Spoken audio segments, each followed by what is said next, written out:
The boss made us work endless overtime, dangling carrots he had no intention of delivering. He'd sweet-talk us, promising a trip to Miami next month if we just pushed through tonight. After that grueling night, besides us, people from other departments dropped dead from overwork. But the boss, that son of a gun, met the most gruesome end of all. Even stranger, 3 unidentified bodies turned up at the office. That night, as we were burning the midnight oil, a wave of sleepiness hit me. I slumped over my desk and was out cold before I knew it. The next morning, a uniformed officer woke me with a tap on the shoulder. Still groggy, I saw the entire office filled with uniformed officers. My confusion grew. I turned my head and saw a few people still sprawled out on their desks as if they were still asleep. The officer who woke me suddenly pulled out a long white sheet and threw it over my head, blocking my view. He said, "Come with us." I was ushered into a police car. Inside, a man with a buzz cut, wearing plain clothes, sat with his legs crossed. On his lap was a tattered notebook, and his hawk-like eyes were fixed on me. From the moment I woke up, I knew something bad had happened at the office, but these guys weren't saying a word. I quickly asked, "What happened at our office? What about the people still sleeping on their desks? Is it something serious?" Hearing my rapid-fire questions, the plainclothes man just stared at me coldly. The stubble on his chin, like sandpaper that hadn't been properly shaved, trembled with each breath, clearly waiting for me to speak. As soon as I finished, a cold glint flashed in his eyes, radiating a fierce and indifferent aura. He said, "All right, what do you mean by that question? Yesterday, 8 people worked overtime at your company, and 7 are dead. You seem awfully concerned about the living. Do you know something?" His pressure felt like a mountain pressing down on me, his eyes trying to rip out my heart and lungs. Hearing him ask that, I frantically shook my head. "You don't know," he snarled. "Fine, if you don't know, just say so. Don't play dumb. We'll have the evidence sooner or later. Don't waste our time." His aggressive attitude scared me so much I almost burst into tears, my body trembling uncontrollably. Just then, the car door opened, and a female officer got in, holding 2 cold cans of Coca-Cola, beads of condensation clinging to the outside. She handed me 1 can. "Your name is Ethan Miller, right? You've worked at this company for 5 years. Drink up, it's chilled Coke." The female officer was very gentle. "I saw your name tag, your name is Sarah Chen." She pointed to the man with the beard. "This is Detective Reynolds. He's a bit hot-headed, so please don't take it personally. This morning, when we were clearing the scene, we found 7 deceased individuals, but 8 people were reported to have worked overtime yesterday. You're the only survivor. So, who was the 8th person?" I was still rattled from Detective Reynolds, but hearing this, something clicked. Our company is small, with only 5 people in total. Last night, including the boss, only 5 people worked overtime, but now they're saying 7 are dead. So who are the other 2? I immediately blurted out, "How can there be 7 dead? There were only 5 of us in total. So who are the other 2? Sarah Chan and I exchanged glances, completely confused. What does that mean? After finishing the Coke, I was taken to the police station for questioning. On the way there, I kept replaying what happened last night, filled with dread. Because I truly never imagined there would be 7 bodies in the office last night. I didn't know the exact situation at the scene because as soon as I woke up, the police covered my head and took me away. The police took my blood sample. Very quickly, the test results showed sedative components in my system. White lights shone directly into my eyes. Sarah Chan and Detective Reynolds sat opposite me. They checked my phone, reviewed my chat history with others, and discovered that I had previous conflicts with some colleagues and the boss. Detective Reynolds still wore a scowl. "We've read your chats with your friends. You once said you hated the boss so much you wished he'd die, and called him a dead dog, frequently exploiting and oppressing your value." I could only helplessly reply, "Well, who hasn't cursed their boss in a group chat? We really hated him. Every time we wanted to claim business expenses, he'd delay it. We'd only stay in cheap hotels on business trips. Plans changed constantly, and he often found excuses to deduct our bonuses. I just blew off steam with my friends, saying things like I hoped he'd get hit by a car, or had a foul mouth and a rotten face, but I didn't actually want to kill him.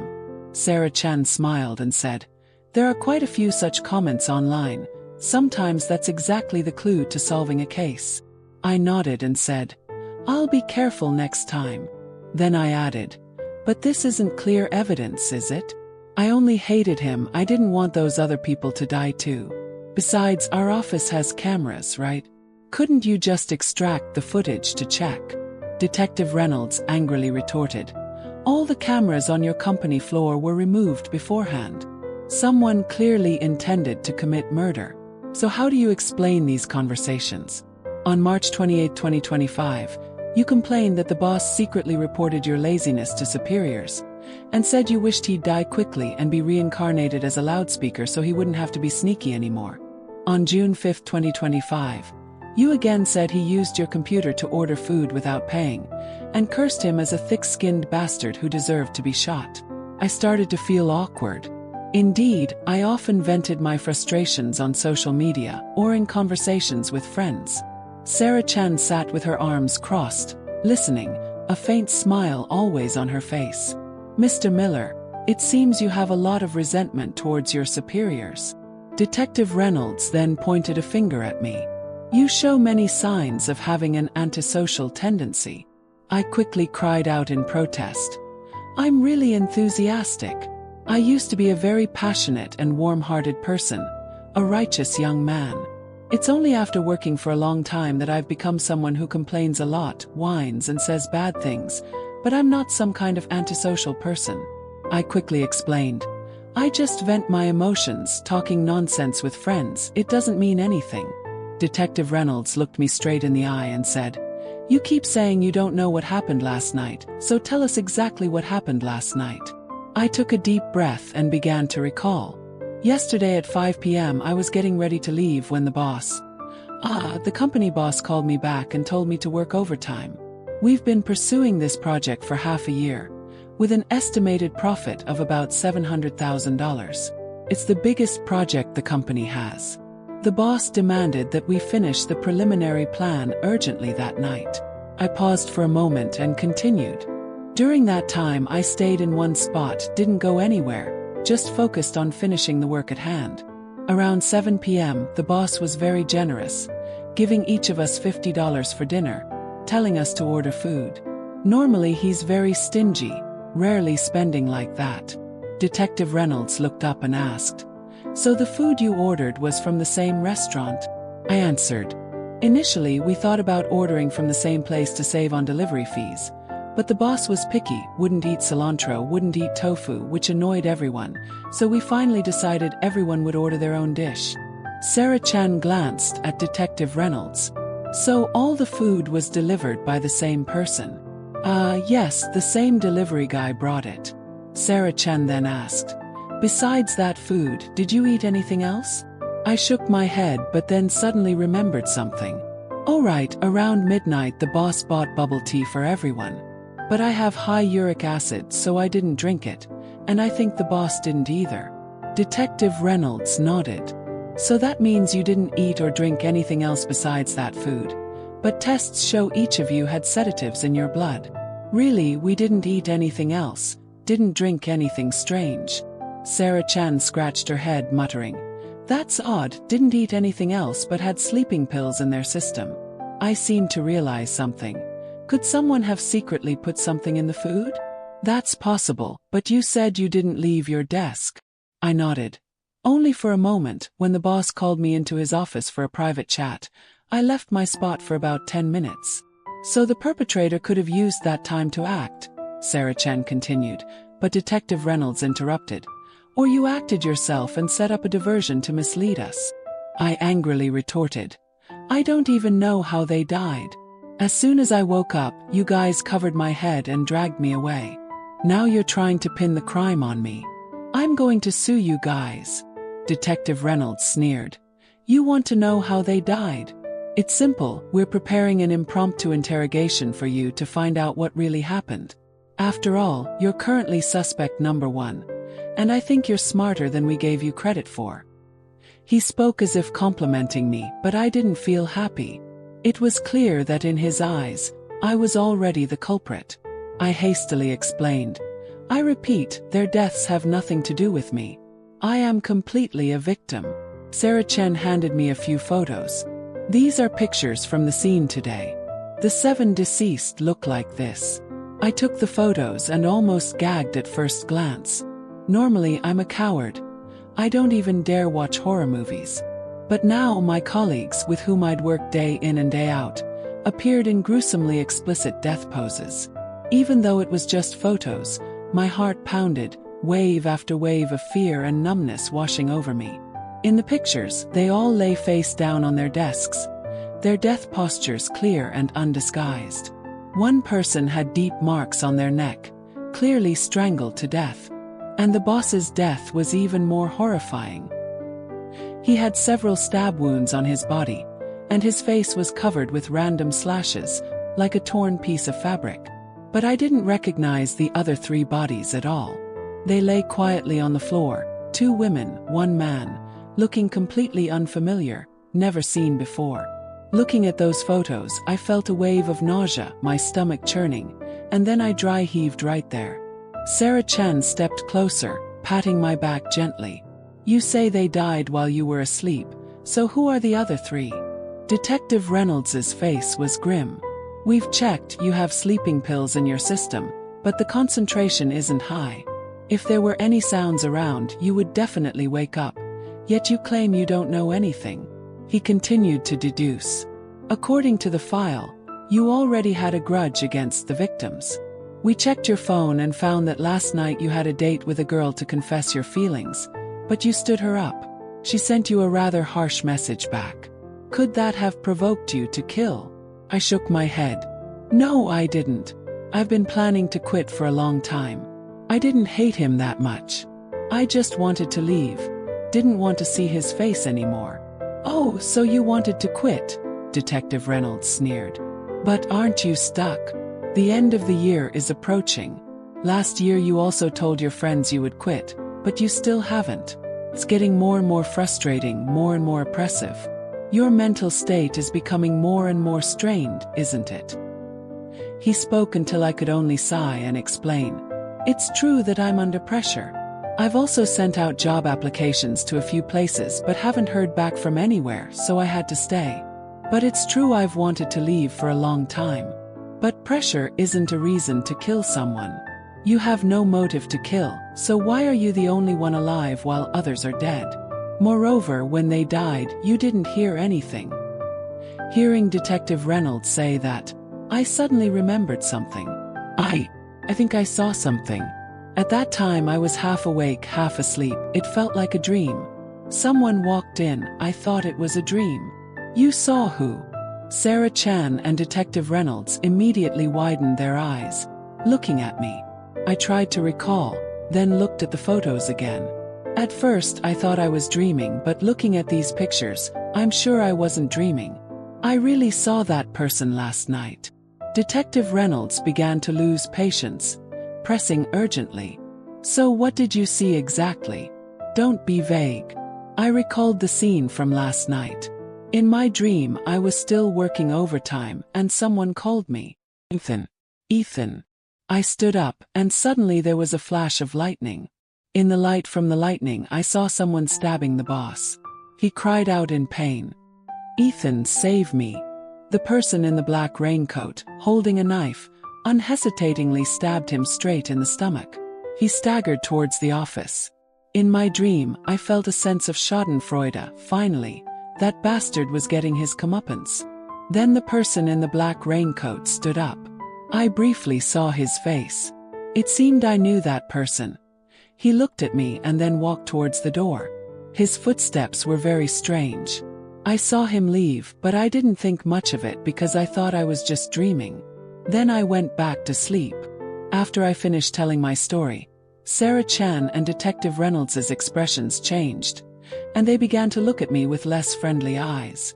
If you're not lying, then the person you saw is the murderer. But why did he spare you? Sarah Chen pondered. Either the perpetrator intentionally left you alive, or he forgot you were still alive. I had no injuries. This made both Sarah Chen and Detective Reynolds even more suspicious. Why was I the only one alive? If I was the killer, what was the reason? Even I didn't know. First, investigate the identities of the other 3 people, Detective Reynolds told Sarah Chen, then left, leaving me in the interrogation room. Around 3 p.m., Sarah Chen brought in a steaming bowl of beef noodles. Eat first. She gave me the bowl, and I immediately buried my face in it, eating and asking, Officer Chen, have those things been investigated yet? Who were those 3 strangers? I hope you can quickly prove my innocence. It really feels like being imprisoned here. Sarah Chen suddenly stared at me. There's something a little strange. From the moment we found you until now, you've seemed very calm, almost emotionless except for a slight surprise. I helplessly shook my head. I've been tormented so much already. There's nothing left in my heart. I don't want to think. I don't want to do anything. My emotions are completely empty now. I feel like nothing more than a walking corpse. Hearing this, Detective Reynolds' eyes became even stranger, staring intently at me. I've investigated your past. You used to hold grudges for a long time. I laughed. Is that so? I used to be gentle. I just let it go if someone did something to me. Really? But I heard you did some pretty extreme things. For example, someone dirted your backpack, you broke their pencil case. Someone broke your glasses. You hit them over the head with something heavy and almost killed them. Hearing him say this, I suddenly understood. He had started digging into my past. I retorted. Who wasn't impulsive as a child? Does that mean you can't have a bit of a temper? Time changes people. I don't want to talk to you anymore. I have to file a complaint. I was annoyed. Detective Reynolds clearly assumed I was the killer. But what I found even stranger was that even though those people were dead, I felt no grief, no emotion at all, just surprise and confusion. Sarah Chen said nothing more. After I finished eating, she cleared the bowl and left the room.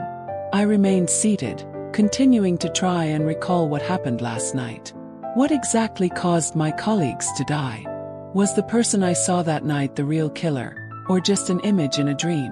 I remembered when we ordered food, I got barbecue pork rice. Others got spicy chicken, some ordered McDonald's. Everyone ordered separately, and after eating we went back to work. Alright, something small happened during dinner. That female colleague, the one who always acted cute, found a hair in her food and made a huge fuss, threatening to give the restaurant 1 star. But a colleague stopped her, because she had previously given a restaurant 1 star, and its employees came to the office to cause trouble. Her mood turned very sour. Even though she didn't leave a bad review, she took all her frustration out on me, saying I ate like a pig and made terrible noises. Because I'm easygoing, everyone always teases me. She was the same. Whenever she was upset, she'd vent on me. I wore headphones pretending not to hear, but inside I just wanted to scream, "Bastard, go die!" Then the boss called me into his office, pointed out a typo in the plan, and cursed me out like trash. Looking at his furious face, all I really wanted was to slash that pig-like face. Exactly like the death I saw in the photos. Besides those things, did anything else happen last night? I tried to remember, and suddenly thought of 2 small arguments with colleagues. When I went to the restroom because I was too tired, as soon as I opened a mobile game, that gossipy colleague overheard. She immediately ran to the boss and told him I was playing games in the bathroom. The boss sarcastically told me if I liked games so much, why didn't I go compete in the World Championship? I said I was too tired and just wanted to relax a bit, but he made me go back to work immediately, threatening that if I didn't finish, I wouldn't be able to leave work tomorrow and would have to work all night. After that, I went back to the project, my head spinning, when the oldest colleague came to ask me to help change the water cooler. I blurted out a refusal. "I'm busy, I don't have time." He immediately got angry. "I always change the water, and this time you're refusing. Don't you respect your elders anymore?" I was extremely annoyed. The 2 of us started arguing. He complained about his back pain and headache, telling me I had to help him change it. I was really fed up and yelled, "Today, if you want water, carry it yourself. Don't you have hands and feet?" He angrily threw a glass of water on the table, still cursing continuously. I looked at his pathetic appearance, unbearable annoyance welling up inside me, and just wanted to strangle him to death, just to see that pained, tongue-lolling face. But that thought was just fleeting. It was true that overtime had exhausted me, and those idiots were bothering me. My mood last night was truly on the verge of exploding. Now that I think back, I still shiver. Could it be that after I fell into a deep sleep, some part of me woke up and killed them all for me? I never told the 2 officers that secret, but I knew that was just a fleeting thought in my head. I didn't actually want to kill them, and how they died I had no idea. Just as I was frowning in thought, Sarah Chen and Detective Reynolds walked in again. This time, Detective Reynolds held some papers in his hand, looked through them, and his face grew even angrier. He slammed the stack of papers on the table. "Ethan Miller, do you really think we're idle police officers? Among the 3 strangers who died yesterday, one is the boss's biological father, and you claim you don't know him." I took the papers, glanced through them, and shook my head. I don't remember his father's face at all. Because his father publicly scolded you in front of everyone, saying you were just freeloading at the company and demanded his son fire you. You've held a grudge ever since, right? I thought for a moment, and it was true, something like that had happened. That day the boss was on a business trip and I finished my work, so I was playing games. Just then, that old man suddenly appeared in front of me. "Getting paid to play games. If you want to play, go home and play." Then he snatched my phone, threw it on the ground, and cursed loudly. "Useless trash like you, eating my son's food and doing nothing. Get out of here, I'll tell my son to fire you." Recalling that old face, I nodded. Yeah, I did meet him, so he was the boss's dad after all. And the other 2, one is a security guard at the company parking lot, and the other is an old lady who works at the convenience store downstairs. As for the other 2, I really don't remember anything at all. Detective Reynolds sneered. "You're quite an actor. Think hard, have you ever had a conflict with them? I'll let you jog your memory." That day it was raining heavily, and I drove my old car to the office. The traffic was jammed, so I arrived late. Fearing I'd miss the punch-in time, I planned to temporarily park in the reserved spot and then move it later. The rain poured down, drumming loudly on the car roof. As I squeezed into the empty spot near the elevator, before I could even open the door, a security guard in a raincoat ran over. His face almost pressed against my car window.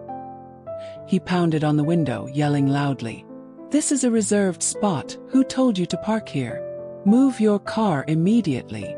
I rolled down the window, pulling out a pack of cigarettes. "Sir, just 2 minutes, I'll punch in and then move it right away." "No 2 minutes.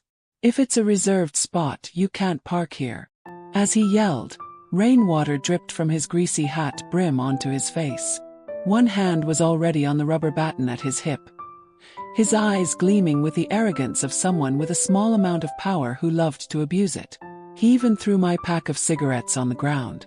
I was already annoyed about being late, and now his provocation made me even more furious. "What the hell are you yelling about? What do you know about reserved spots? I pay for parking every day, and now I have to look at your dog face. So what if you pay? Rules are rules. If you don't move, I'll call a tow truck." He got more and more aggressive, tapping his baton on my rearview mirror, making the whole car shake.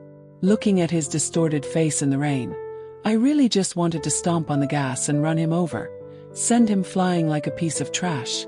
But I held back, only feeling disgust to my bones. It's true that even a gatekeeper dog wants to climb on your head and sit there.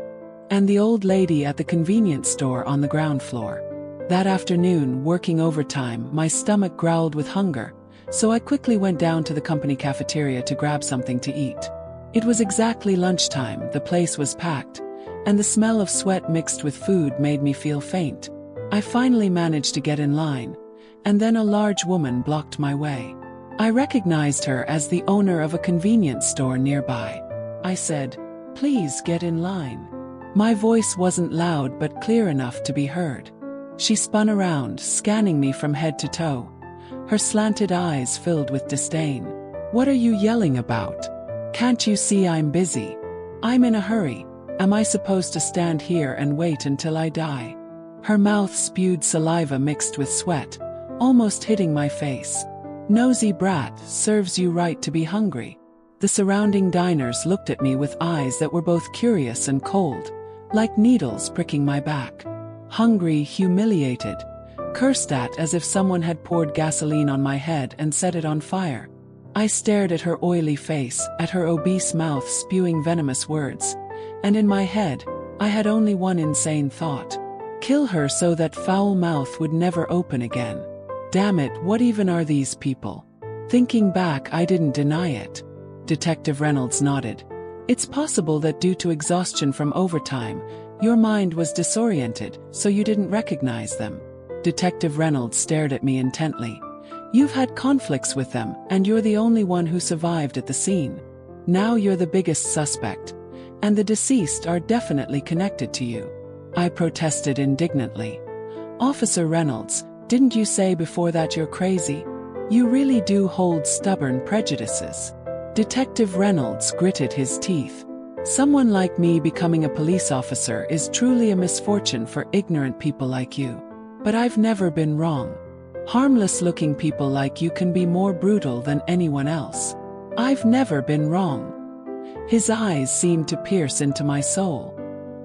He said, half joking, half serious, "I believe you've thought about them dying. Maybe you don't dare actually kill. You wouldn't even kill a fish at home. But you wish they'd die, don't you? So what about now? Are you thinking about me dying too?" Detective Reynolds's eyes suddenly became sharp, pinning me down. "Wanting them dead is your opportunity. Even if you're a coward, the truth will come out sooner or later." He was truly a difficult person to deal with. I licked my dry lips and looked directly at Detective Reynolds. "I need a lawyer." Just as I finished speaking, Sarah Chen received a call. She answered, said a few "as," then glanced at me and then back at Detective Reynolds. "Homicide just called, they have a lead." That night, someone on a scooter passed through the streets near our company. Detective Reynolds frowned, his eyes full of suspicion towards me, then quickly stood up. "Let's go check." I was declared innocent and released. Through investigation, the person who rode the scooter down the small road near the company that day dropped a knife. The blood on the knife matched the boss's blood sample.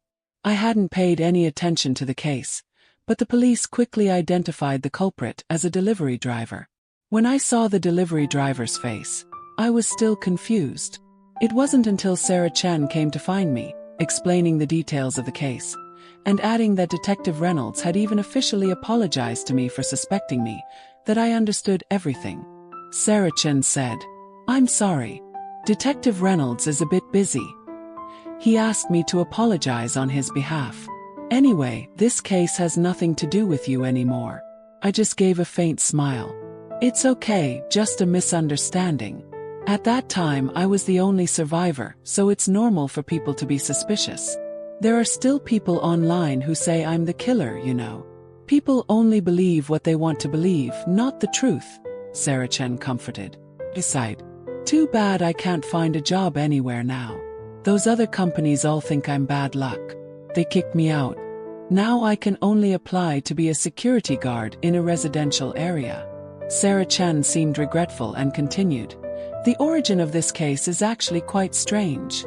I immediately asked, "So what exactly happened?" She recounted, "Do you remember that colleague who always made cute gestures? Besides constantly acting up, she also often complained that the delivered food wasn't good, always giving 1-star ratings. That day, the food delivered to the office was actually delicious, but behind everyone's backs, she still secretly gave the restaurant a 1-star review. Not only that, she also conveniently gave the delivery guy a 1-star rating. That delivery guy, who had nothing to do with it, got caught in the crossfire. At that very moment, something happened in his family, and his spirit was almost broken. Before, when delivering to your company, He had also been treated badly by a few people.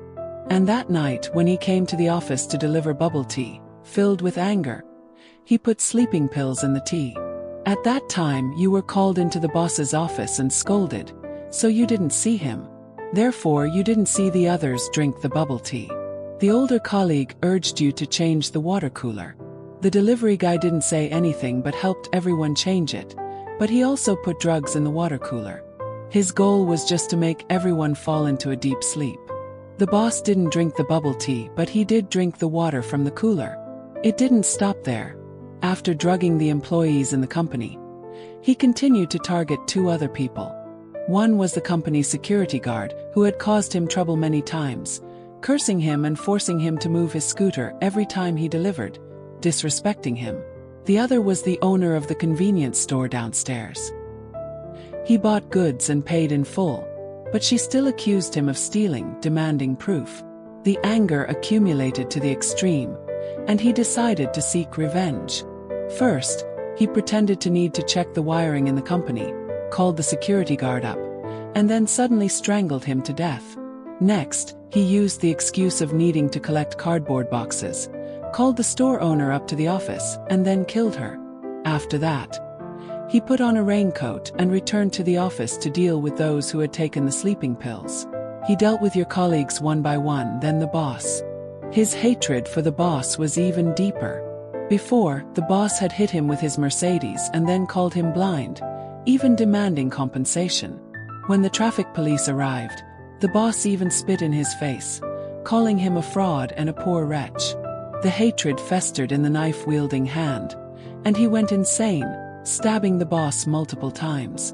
The boss's father, unable to sleep, came to the office in the middle of the night to find his son, and coincidentally stumbled upon the murder scene, and was killed on the spot. He knew the cameras in the company building were broken, so he left all the bodies, intending to delay discovery to escape. The sleeping pills in the water cooler made you pass out. When you just woke up, you saw the convenience store owner trying to crawl up to call for help, but she was spotted by the delivery guy and killed. It's just that I don't understand why he didn't lay a hand on you. When you woke up, you saw him killing people, right? I shivered, remembering. You're right, there are some things I still can't explain. He always treated me politely. Every time he delivered food, I'd say thank you. I even gave him water to drink once and helped him press the elevator button. Once he was injured, and I even specifically got him medicine. I paused, thinking that perhaps that small act of kindness was the reason I was spared. Karma truly does come full circle. Sarah Chen said, "Society is complicated now. There are people who quietly endure things at work but then lash out at others outside. Not everyone is like you." I nodded in agreement. After she left, I pulled out a cigarette, lit it, and put it in my mouth. But I saw a police car parked not far away. Behind the window was Detective Reynolds. He looked at me from afar, his gaze calm but deep as an abyss. I gave him a slight wave. Even though the culprit had been caught, he still harbored doubts about me. Partly because of the things I'd said. Yes, I had truly wanted my boss and colleagues to die. However, I never actually thought of doing it. It was all just complaints, a little anger in my head. But if I had truly wanted to do it, perhaps I would have. Really, no cover-up, no pretense. Looking at the bustling traffic on the street, I suddenly remembered the first time I saw that delivery guy. That day, his order was stolen, and he held a knife in his hand, about to catch a cat to vent his anger. I understood his mind wasn't stable. Indeed, once when I was in the elevator with him, I saw his face twisted and ferocious, his mouth constantly mumbling, "Must kill that security guard, that bastard, that dog." After that, I even saw him arguing with my colleagues, still whispering, "Kill them all, everyone must die." From that day on, I treated him exceptionally kindly, because I knew his mental state was very unstable, and if someone angered him, I believed he would definitely explode. So, when I saw him delivering to that acting cute girl right when she was about to report him, I secretly tipped her off. I heard if you report a delivery driver, you get your order for free. I wanted to provoke him, wanted him to go crazy and kill people to avenge me. I just never expected him to be even scarier than I imagined. Even the security guard and the downstairs vendor got caught up in it. But all of that was just what I accidentally thought of. I finished my cigarette, unconsciously humming a line. If only someone would offer a little love, this world would be a better place. Yeah,